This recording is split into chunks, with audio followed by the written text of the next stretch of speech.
क्यों हम दूसरों से शिकायत करते हैं? क्योंकि हम दूसरों से उम्मीद बना के रखते हैं ये मेरी रक्षा करेगा, ये मेरा सहयोग करेगा, ये मेरे लिए शरणभूत है। ये जो भ्रम मेरे भीतर बैठा था, इसी कारण से हम दूसरे के विषय में ऐसा सोचते हैं और दूसरे के विषय में ऐसा कहते। पर वही सत्यता का बोध हमें आज करना है कि संसार में वास्तव में मेरे लिए कितनी सारी शरण और कितने सारे सहारे रक्षक है। मिला किसी को सहारा, मिला किसी को रक्षक, मिली किसी को शरण संसार में, बहिरंग संसार में कहीं भी तुम्हें शरण मिलने वाली नहीं है। ये संसार में आए हुए व्यक्ति का मरण होना, ये तो मात्र अनित्यता का बोध दिला रहा था। तब तक तो व्यक्ति फिर भी संभलने का, समझने का प्रयास कर रहा था, पर सहारा भी नहीं। ये अशरण भावना समझनी है। हर व्यक्ति, एक छोटा सा बालक भी जब रेंगते रेंगते, घोटों चलते चलते खड़े होकर चलने लगता है, पहले सहारे की, शरण की खोज करता है। बिना सहारे के वह भी नहीं चल पाता। बच्चे का तो फिर भी समझ में आता है कि वो तो बच्चा था, चलते नहीं आता। क्या हम दूसरे के हाथ पकड़ के नहीं चलते? भले ही वकील साहब हाथ में हाथ लेके भले ही नहीं चल रहे हैं, हाथ में कोई लाठी, कोई रस्सी बांधने के लिए नहीं है, पर भीतर से किसी शरण की खोज नहीं करते, किसी जीवन साथी की, किसी सुरक्षा कर्मचारी की, किसी सहारे की क्या हम भीतर से कोशिश जुगाड़ नहीं करते? समझना, बालक के तो हाथ में कुछ साधन है। बालक की उंगली पकड़ के चलाना पड़ता है, दीवार पकड़ कर वो चलता है। हमारे पास उंगली पकड़ने की, दीवार पकड़ने की, हाथ से आवश्यकता नहीं है, पर हम भीतर से, मन से कितनों को पकड़ के रखें। कितने सारों से हमने उम्मीद बांध के रखी है, कभी ना कभी माता पिता काम में आएंगे। माता पिता सोचते हैं अब बेटे जवान हो गए हैं, बेटे काम में आएंगे, पद प्रतिष्ठा सब कुछ काम में आएगा, पर समय आने पर कोई काम में नहीं आता। सबसे बड़ा भय, सबसे बड़ा भय इस संसार में कोई है, भले ही 7 भय की व्याख्या पंडित जी की है, पर 7 भय से भी अगर कोई बड़ा भय है, उन 7 भयों में सबसे बड़ा भय है तो मरण भय है। मरण भय है।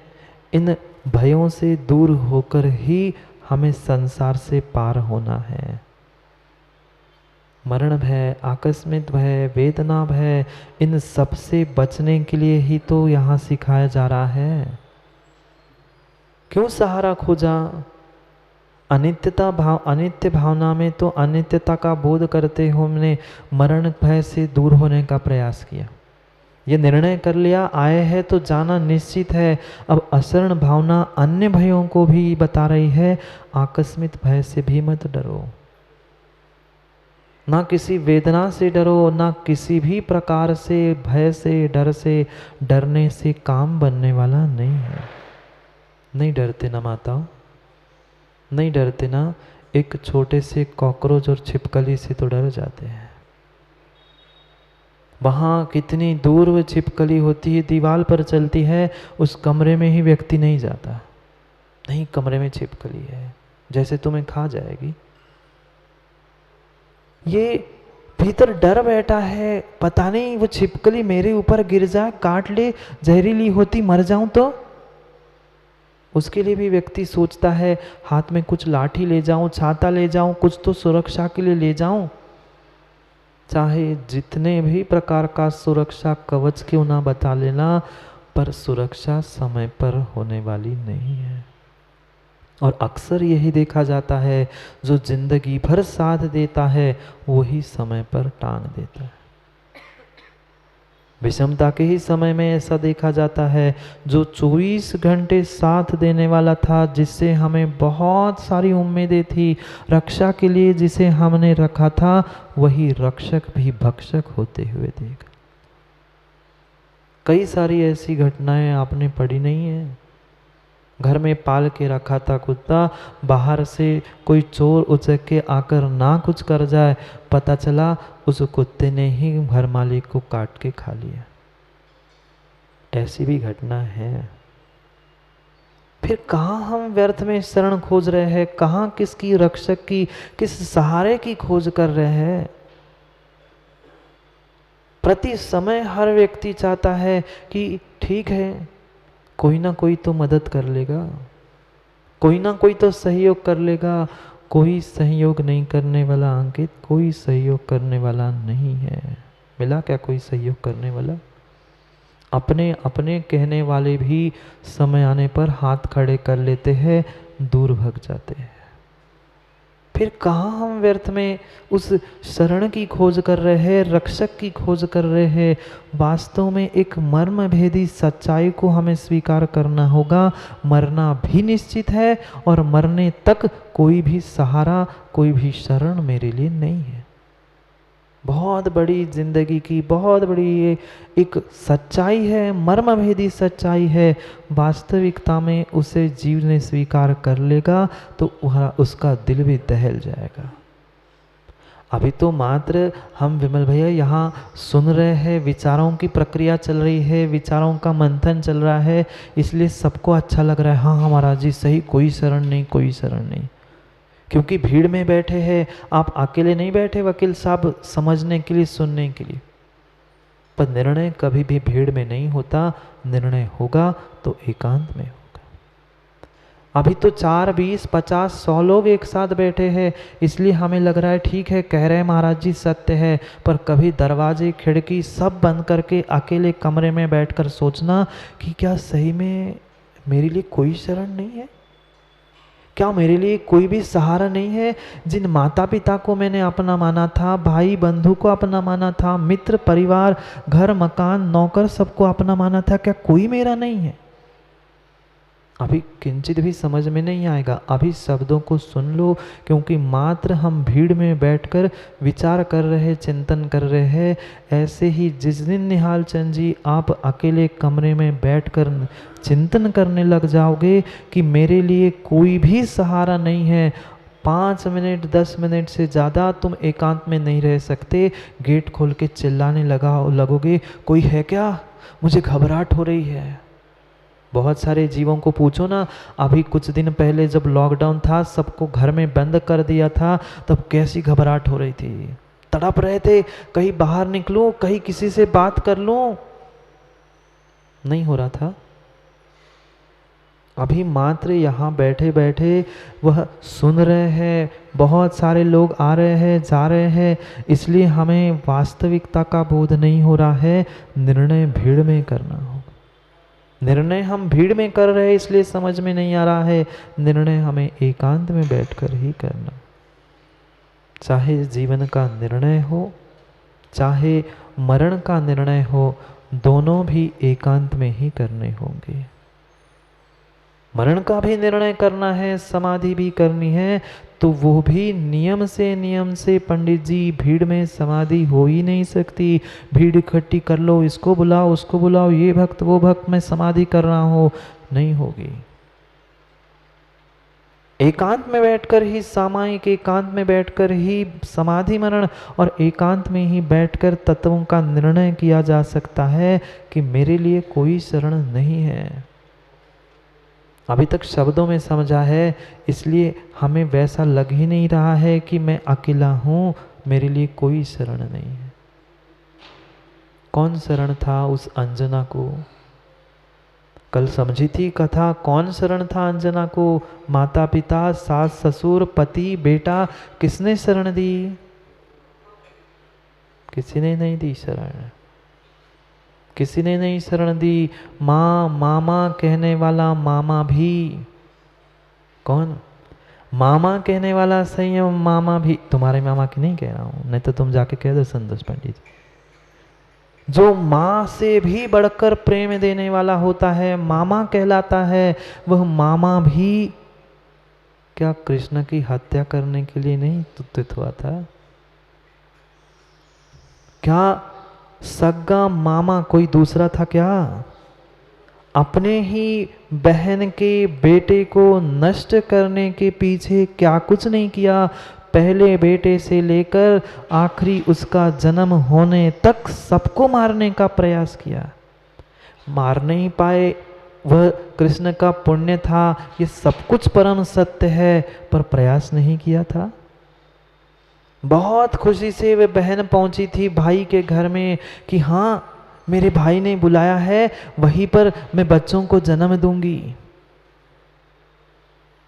1 2 3 करते करते कृष्ण का जन्म होने तक जितने जितने बेटे हुए सबकी मृत्यु करने हुई नहीं है, कराने का प्रयास तो किया। कौन था? जो माँ से भी बढ़कर होता है। माँ में तो एक ही माँ है और मामा में 2 माँ हैं। ऐसा दुलार दुलार मिलने वाला था, ऐसे मामा ने, सगे मामा ने। नहीं, अभी पंडित जी मामा कुछ कह रहे थे इसलिए मैंने मामा की बात कह दी। शकुनी मामा की कमी नहीं है पंडित जी संसार में, न कंस मामा की न शकुनी मामा की कमी नहीं है।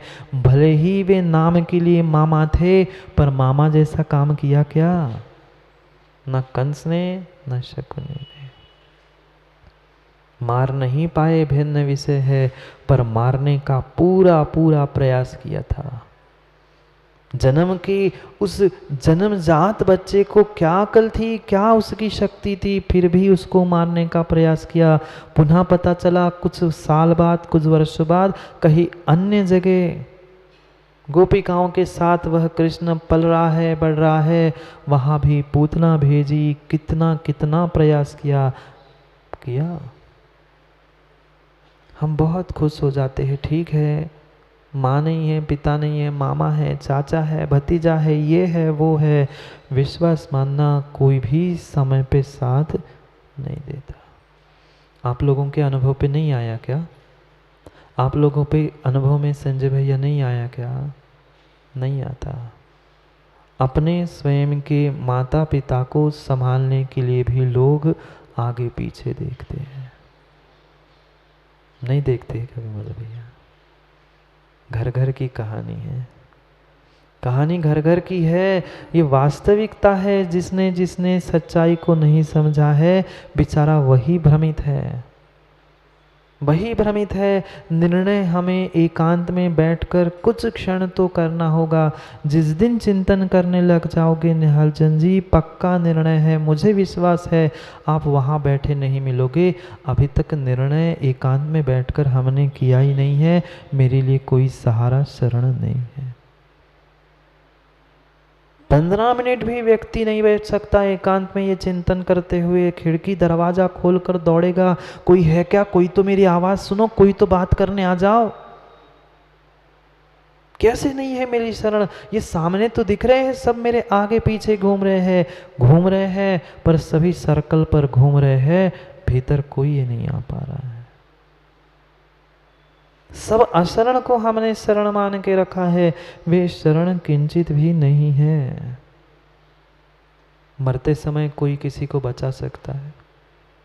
वकील साहब, बुरा नहीं मानना, आंखों में पानी नहीं लाना, पर एक बात पूछ लूं, क्या आपके पास इतनी शक्ति नहीं थी कि आपकी इतनी धर्मात्मा माँ, जो कभी इतने विषमता में भी भगवान के उसने दर्शन नहीं छोड़े, गुरु आए तो प्रत्येक गुरु को आहार देने के लिए दौड़ती थी, क्या इतनी व्यवस्था आप नहीं कर पाए उस माँ के लिए?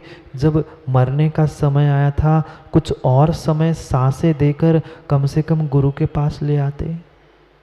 दे पाए 2 4 10 20 सांसें, श्वासोश्वास और एक्स्ट्रा दे पाए?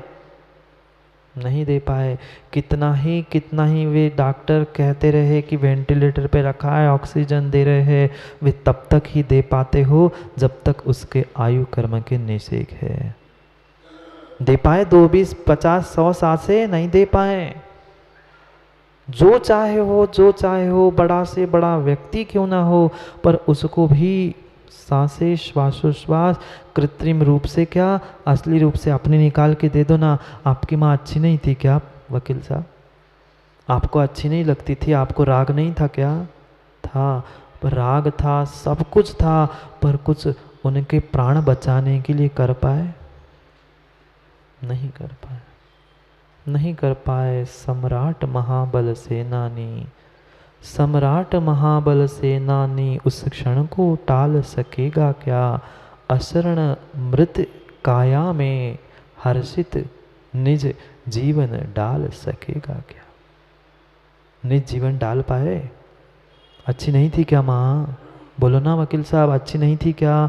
बहुत अच्छी थी, बहुत तीव्र राग था, पर फिर भी उस अशरण निर्जीव काया में क्या निज का जीवन डाल सकेगा? क्या हम उसमें कुछ जीवन डाल पाए? नहीं डाल पाए। जिसने वह एक एक देश को जीता था, वह सिकंदर भी जब अंतिम सांसें गिन रहा था, तड़प रहा था, नौकरों से चिल्ला रहा था, कह रहा था कि कोई तो मेरी रक्षा करो, बस चंद और सेकंड, कुछ और श्वासें मुझे लेने दो, मेरी माँ बस समुद्र से आ ही रही है, एक बार माँ के दर्शन करने दो। निर्णय हो चुका था, मरण होना है, अनित्यता का बोध हो चुका था, पर फिर भी लग रहा था कि कुछ और क्षण जी लूं। माँ वहां से निकल चुकी है, समुद्र पार करके आती होगी, बस कुछ चंद और सांसें मुझे दे दो। डॉक्टर, वैद्य, हकीम सब कुछ सामने खड़े थे, बचा पाए? सम्राट महाबल सेनानी, चाहे सम्राट बने रहो, महाबल बने रहो, बड़े से बड़े सेनानी हो जाओ, वे सेनानी है ना। चाहे कितने ही बड़े सैनिकों से युक्त हो जाओ, पर मरते ना बचावे कोई, कोई नहीं बचा सकता, कोई मरते समय नहीं बचा सकता। 25 सांसें क्या, एक श्वास भी ना कोई डॉक्टर वैद्य तुम्हारे जीवन से अधिक दे सकता है। नहीं दे पाया। दे पाया? नहीं दे पाया। ना दे पाए हैं, ना आगे देंगे, ना आज कोई दे रहा है। पर फिर भी व्यक्ति डॉक्टर के सामने ऐसे हाथ जोड़कर गिड़गिड़ाता है, जैसे सिकंदर उन वैद्यों के सामने, नौकरों के सामने हाथ जोड़ रहा था, जिसने जिंदगी भर नौकरों को आज्ञा दी, वह हाथ जोड़ के गिड़गिड़ा रहा था, बस चंद कुछ समय और रोक लो, कुछ और समय रोक लो। आज के भी बहुत सारे लोग जाके दवाखाने में डॉक्टर के सामने गिड़गिड़ाते हैं, बस डॉक्टर साहब 2 करोड़ ले लो, 5 करोड़ ले लो, पर मेरे पिताजी को 10 मिनट बचा लो। पूरी जिंदगी बर्बाद की पैसे कमाने के पीछे, अब पुनः पैसे बर्बाद कर रहे हैं जिंदगी बचाने के पीछे। ना जिंदगी बचेगी, ना पैसे बचेंगे, ना जिंदगी तेरे लिए शरण है, ना डॉक्टर शरण है, ना तेरे लिए कोई पैसा धन संपत्ति शरण है। नहीं देखा क्या आप लोगों ने डॉक्टर के सामने गिड़गिड़ाते हुए व्यक्तियों को? कितना ही गिड़गिड़ाए, कितना ही गिड़गिड़ाए, पर एक सांस भी अधिक वह नहीं दे सकता। दे देगा? नहीं देगा। क्यों व्यर्थ में हम सहारे की खोज कर रहे हैं? और कहाँ व्यर्थ में हम सहारे शरण की खोज कर रहे हैं? जो स्वयं डॉक्टर अपनी उम्र को नहीं रोक पाया,